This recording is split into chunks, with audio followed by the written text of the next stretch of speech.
ಹಳೆಯ ಚಿನ್ನದ ಒಡವೆನ ಅಧಿಕ ಬೆಲೆಗೆ ಮಾರಬೇಕೆ ಅಂದ್ರೆ ಆಟಿಕಾಗೆ ಕಾಲ್ ಮಾಡಿ 8803000300. Attica gold company. ಅಧ್ಯಕ್ಷರು ಖಾದರ್ ಅವರು ಬಹಳ ಕಾಟ ಕೊಟ್ಟಿದ್ದಾರೆ ನಮಗೆಲ್ಲ.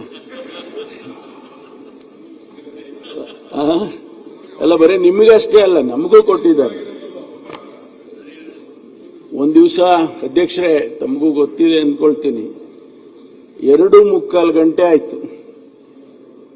ಆ ಕಡೆ ಇಬ್ಬರೇ ಕೂತಿದ್ದು, ಈ ಕಡೆ ನಾನೊಬ್ಬನೇ ಕೂತಿದ್ದೆ. ಆದ್ರೂ ಬಿಡ್ಲಿಲ್ಲ.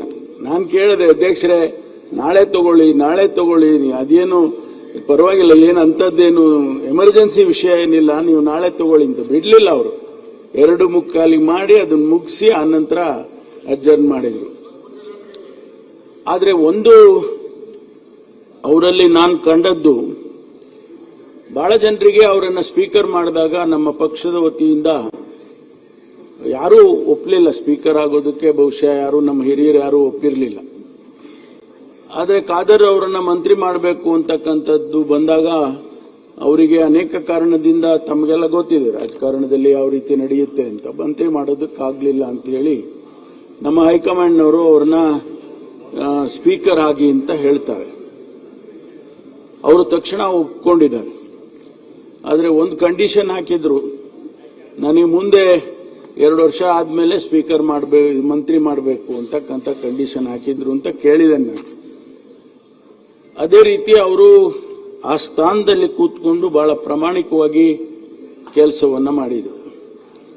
ಬಹುಶಃ ಚಿಕ್ಕ ವಯಸ್ಸಿನಲ್ಲಿ ಬಹಳ ಜನರಿಗೆ ಒಂದಿಷ್ಟು ಅನುಮಾನ, ಯಾವ ರೀತಿ ನಡ್ಕೊಳ್ತಾರೆ, ಅನುಭವದ ಕೊರತೆ ಇದೆ ಅಂತ ಹೇಳಿ ಬಹಳ ಜನರಿಗೆ ಅನುಮಾನ ಇತ್ತು ಅಂತ ಕಾಣಿಸುತ್ತೆ. ಆದರೆ ಆ ಅನುಮಾನಗಳನ್ನೆಲ್ಲ ದೂರ ಮಾಡಿ ಆ ಸ್ಥಾನಕ್ಕೆ ಅತ್ಯಂತ ಗೌರವವನ್ನು ತಂದುಕೊಡ್ತಕ್ಕಂಥ ಕೆಲಸವನ್ನ ಮಾನ್ಯ ಖಾದರ್ ಅವರು ಮಾಡಿದ್ದಾರೆ ಅಂತ ಹೇಳಿ ಬಹಳ ಪ್ರಶಂಸೆಯ ಮಾತನ್ನ ಈ ಸಂದರ್ಭದಲ್ಲಿ ಹೇಳ್ತೇನೆ. ಜೊತೆಗೆ ಅನೇಕ ಬದಲಾವಣೆಗಳಂತಂದ್ರು.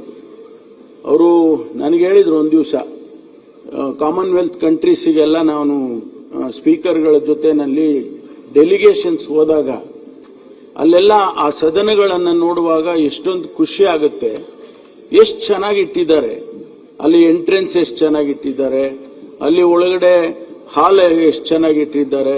ಈ ರೀತಿ ಎಲ್ಲ ಅವರು ನೋಡ್ಕೊಂಡು ಬಂದು ಇಲ್ಲಿ ನಮ್ಮ ಸದನವನ್ನು ಕೂಡ ಅದೇ ರೀತಿ ಮಾಡಬೇಕು ಅಂತೇಳಿ ಒಂದಿಷ್ಟು ಫೇಸ್ ಲಿಫ್ಟ್ ಮಾಡಿದ್ರು. ಆ ಫೇಸ್ ಲಿಫ್ಟ್ ಇವತ್ತು ನಿಜಕ್ಕೂ ಕೂಡ ಎಂಟ್ರೆನ್ಸ್ ಅಲ್ಲಿ ಬಾಗಿಲಲ್ಲಿ ಬರುವಾಗಲೇ, ವಿಧಾನಸೌಧಕ್ಕೆ ಬರುವಾಗ ಏನೋ ಒಂದು ರೀತಿ ಖುಷಿಯಾಗಿದೆ, ಸಂತೋಷವಾಗಿ ನಾವು ಒಳ್ಳೆಯ ಆರ್ಕಿಟೆಕ್ಚರ್ ಇದನ್ನೆಲ್ಲ ನೋಡಿ ಬಹಳ ಸಂತೋಷ ಆಗುತ್ತೆ. ಅದನ್ನ ಅವರಿಗೆ ನಾನು ಅಭಿನಂದನೆಯನ್ನ ಸಲ್ಲಿಸ್ತೇನೆ. ಮತ್ತು ಇವತ್ತು ಪ್ರೋಟೆಮ್ ಸ್ಪೀಕರ್ ಆಗಿ ನಮ್ಮ ಜಿಲ್ಲೆಯವರು ಜಯಚಂದ್ರ ಅವರು, ನಮಗೆಲ್ಲ ಹಿರಿಯರು, ಬಹುಶಃ ಅವರು ಶಾಸಕನಾದಾಗ ನಾನಿನ್ನೂ ವಿದ್ಯಾರ್ಥಿ ಆಗಿದ್ದೆ ಅಂತ ಕಾಣಿಸುತ್ತೆ. ಅವರು ಪ್ರೋಟೆಮ್ ಸ್ಪೀಕರ್ ಆಗಿ ಇವತ್ತು ತಮ್ಮ ಆಯ್ಕೆಯನ್ನು ಮಾಡ್ತಕ್ಕಂಥ ಪ್ರಕ್ರಿಯೆಯನ್ನು ಬಹಳ ಚೆನ್ನಾಗಿ ಮಾಡಿಕೊಟ್ಟಿದ್ದಾರೆ ಅಂತ ಹೇಳಿ. ಜಯಚಂದ್ರ ಅವರು ಇರುತ್ತಾನ ಸಂತಾಪ ಸೂಚಕ ಮಾತ್ರ ಬಳಕೆ ಮಾಡ್ಕೊಂಡ್ರಿ ನೀವು ಅಂತ?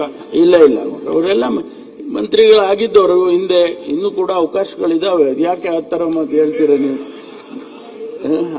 ಮುಖ್ಯಮಂತ್ರಿಗಳು ಹೇಳಿದ್ದಾರೆ, ಅಲ್ಲಿ ಕುಂತವರು ಮುಖ್ಯಮಂತ್ರಿ ಆಗಿದ್ದಾರೆ. ಎಸ್.ಎಂ. ಕೃಷ್ಣ ಅವರು ಅಲ್ಲಿ ಕೂತ್ಕೊಂಡು ಅಲ್ಲಿಂದ ಮುಖ್ಯಮಂತ್ರಿ ಆದ್ರು, ಜಗದೀಶ್ ಶೆಟ್ಟರ್ ಆದ್ರು.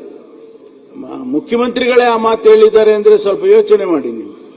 ಆದ್ರಿಂದ ಅವರಿಗೂ ಕೂಡ ನಾನು ಅಭಿನಂದನೆಯನ್ನ ಈ ಸಂದರ್ಭದಲ್ಲಿ ಹೇಳ್ತೇನೆ. ಮಾನ್ಯ ಅಧ್ಯಕ್ಷರೇ, ತಮ್ಮ ಕುಟುಂಬ ಬಹಳ ಒಂದು ರೀತಿಯಲ್ಲಿ ಸಮಾಜದಲ್ಲಿ ಆ ಭಾಗದಲ್ಲಿ ಇಡೀ ಜನರ ಪ್ರೀತಿಯನ್ನ ಗಳಿಸಿ ಒಂದು ಕೃಷಿ ಕುಟುಂಬ ಆಗಿ ಪೊಲೀಸ್ ಪಾಟೀಲ್ ಅಂತಕ್ಕಂಥ ಕುಟುಂಬ, ಅದು ಹೇಗೆ ಬಂತೋ ಗೊತ್ತಿಲ್ಲ. ತಮ್ಮ ಮನೆತನದಲ್ಲಿ ಯಾರಾದ್ರೂ ಪೊಲೀಸ್ ಆಗಿದ್ರೋ ಏನೋ ಗೊತ್ತಿಲ್ಲ ನನಗೆ. ಪೊಲೀಸ್ ಪಾಟೀಲ್ರು ಅಂತೇಳಿ ಆ ಕುಟುಂಬಕ್ಕೆ ಸಾಮಾನ್ಯವಾಗಿ ಜನ ಕರೀತಾ ಇರ್ತಕ್ಕಂಥದ್ದು. ತಮಗೆ ವಿಶೇಷವಾಗಿ ರೋಣದ್ ಗೌಡ್ರು ಅಂತಾರೆ, ತಮಗೆ ರೋಣದ್ ಗೌಡ್ರು ಅಂತ ಕರೆಯೋದು ತಮಗೆ. ಆದ್ರಿಂದ ಬಹಳ ಒಂದು ರೀತಿಯಲ್ಲಿ ಜನರ ಪ್ರೀತಿ ವಿಶ್ವಾಸ ಇವೆಲ್ಲವನ್ನು ಕೂಡ ಗಳಿಸ್ಕೊಂಡಿರ್ತಕ್ಕಂಥ ಕುಟುಂಬ. ನನಗೆ ತಮ್ಮ ಕುಟುಂಬದಲ್ಲಿ ಇಬ್ಬರು ನನಗೆ ಬಹಳ ಪ್ರೀತಿಯಿಂದ ನನ್ನನ್ನು ಕಾಣ್ತಾ ಇದ್ದದಂಥವರು ತಮ್ಮ BS ಪಾಟೀಲ್ ಸಾಹೇಬರು. ಅವರು ಮುಖ್ಯ ಕಾರ್ಯದರ್ಶಿಯಾಗಿ ರಾಜ್ಯದಲ್ಲಿ ಅನೇಕ ಬದಲಾವಣೆಗಳನ್ನು ತರೋದಕ್ಕೆ ಅವರು ಕೂಡ ಕಾರಣೀಭೂತರಾಗಿರ್ತಕ್ಕಂಥವ್ರು ಇಲ್ಲಿ ಕೂತಿದ್ದಾರೆ ಇವತ್ತು ನಮ್ಮ ಅಫಿಷಿಯಲ್ ಗ್ಯಾಲರಿಯಲ್ಲಿ. ಅವ್ರನ್ನ ನಾವು ಬಿಡೋಂಗೇ ಇಲ್ಲ. ಮುಖ್ಯಮಂತ್ರಿಗಳು ಬೆಂಗಳೂರನ್ನ ಗ್ರೇಟರ್ ಬ್ಯಾಂಗ್ಳೂರು ಮಾಡುವಂತ ಸಂದರ್ಭದಲ್ಲಿ ಅವರ ಸಲಹೆ ಸೂಚನೆಗಳನ್ನು ತಗೊಂಡು ಮಾಡಬೇಕು ಅಂತ ಹೇಳಿ ಅವರನ್ನ ಆ ಸಮಿತಿಯಲ್ಲಿ ಸೇರಿಸಿಕೊಂಡಿರ್ತಕ್ಕಂಥದ್ದು ಇವತ್ತು ನಮಗೆಲ್ಲ ಗೊತ್ತಿರುವಂತ ವಿಷಯ. ಜೊತೆಗೆ RS ಪಾಟೀಲ್ರು, ನನಗಂತೂ ಅವ್ರನ್ನ ಕಂಡ್ರೆ ಅತ್ಯಂತ ಗೌರವ. ಲೋಕಸಭಾ ಸದಸ್ಯರಾಗಿ ಬಹುಶಃ ಎಂಥ ನಡತೆ ಅವರದ್ದು ಅಂತ ಹೇಳಿದ್ರೆ ನಾವೆಲ್ಲ ಅವರನ್ನ ಅನುಕರಣೆ ಮಾಡಬೇಕು ಅನ್ನುವಂಥದ್ದು. ಅವರನ್ನು ಕೂಡ ನಾನು ಸ್ಮರಿಸ್ಕೊಳ್ತೇನೆ. ಇವತ್ತು ತಾವು 89ರಲ್ಲಿ ಆಯ್ಕೆಯಾಗಿ ಬಂದ್ರಿ. ಅದೇ ಸಂದರ್ಭದಲ್ಲಿ ನಾನು ಕೂಡ 89ರಲ್ಲಿ ಆಯ್ಕೆಯಾಗಿ ಬಂದವನು. ವೀರೇಂದ್ರ ಪಾಟೀಲ್ ಸಾಹೇಬರು ಅಧ್ಯಕ್ಷರಾಗಿದ್ರು.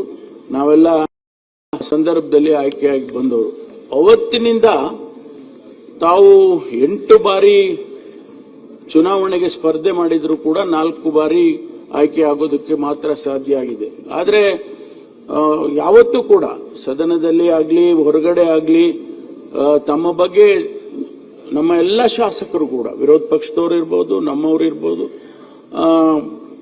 ಅತ್ಯಂತ ಗೌರವದಿಂದ ತಮ್ಮನ್ನು ಕಾಣುವಂತ ರೀತಿಯಲ್ಲಿ ತಾವು ನಡ್ಕೊಂಡಿದ್ದೀರಿ. ಹಾಗಾಗಿ ತಮಗೆ ಈ ಸ್ಥಾನ ಸೂಕ್ತವಾಗಿ ಇದೆ ಅಂತ ಹೇಳಿ ನಾನು ಅಂದ್ಕೊಳ್ತೇನೆ. ಒಂದು ಮಾತು ನನಗೆ ಅಶೋಕ್ ಅವರು, ವಿರೋಧ ಪಕ್ಷದ ನಾಯಕರುಗಳು ಈ ಆಯ್ಕೆಗೆ ಭಾಗವಹಿಸಬೇಕಾಗಿತ್ತು. ನನಗೆ ಗೊತ್ತಿಲ್ಲ, ನಿಮ್ಮ ರಾಜಕಾರಣ ಸಮಸ್ಯೆಗಳ ಬಗ್ಗೆ ವಿರೋಧ ಮಾಡ್ತಕ್ಕಂಥದ್ದು, ಚರ್ಚೆ ಮಾಡ್ತಕ್ಕಂಥದ್ದು ಅದೆಲ್ಲ ಸ್ವಾಭಾವಿಕ. ಆದರೆ ಒಬ್ಬ ಅಧ್ಯಕ್ಷನನ್ನು ಆಯ್ಕೆ ಮಾಡುವಾಗ ನೀವು ಹೊರಗುಳಿತೀರಾ ಅಂತ ಹೇಳಿದ್ರೆ ನನಗೆ ಯಾಕೋ ಅದು ಸರಿ ಅನ್ನಿಸ್ಲಿಲ್ಲ. ನೀವು ಆಯ್ಕೆ ಮಾಡಿ, ನೀವು ನಮ್ಮನ್ನು ವಿರೋಧ ಮಾಡಬಹುದು, ಸರ್ಕಾರವನ್ನು ವಿರೋಧ ಮಾಡಬಹುದು, ಅಥವಾ ಇಶ್ಯೂಗಳನ್ನು ವಿರೋಧ ಮಾಡಬಹುದು.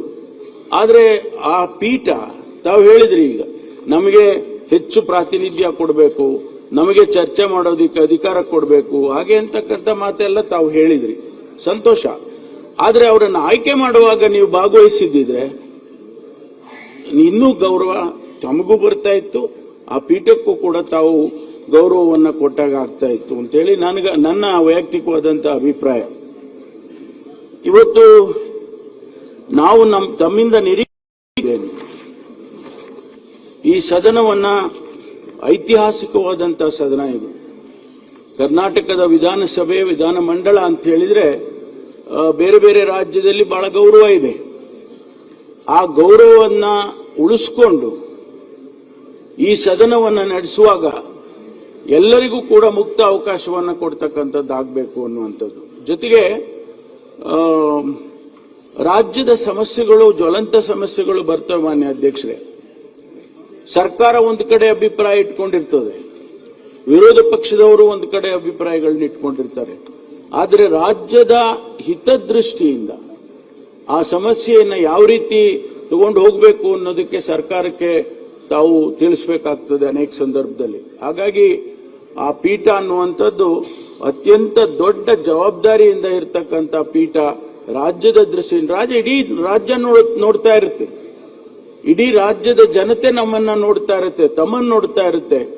ಯಾವ ರೀತಿ ತಾವು ತೀರ್ಪುಗಳನ್ನು ಕೊಡ್ತೀರಿ ಅನ್ನೋದನ್ನ ನೋಡ್ತಾ ಇರುತ್ತೆ. ಹಾಗಾಗಿ ಅನೇಕ ಸಂದರ್ಭದಲ್ಲಿ ಅಶೋಕ್ ಅವರು ಹೇಳಿದಾಗೆ 18 ಜನರನ್ನ ಸಸ್ಪೆಂಡ್ ಮಾಡಿದ್ರು.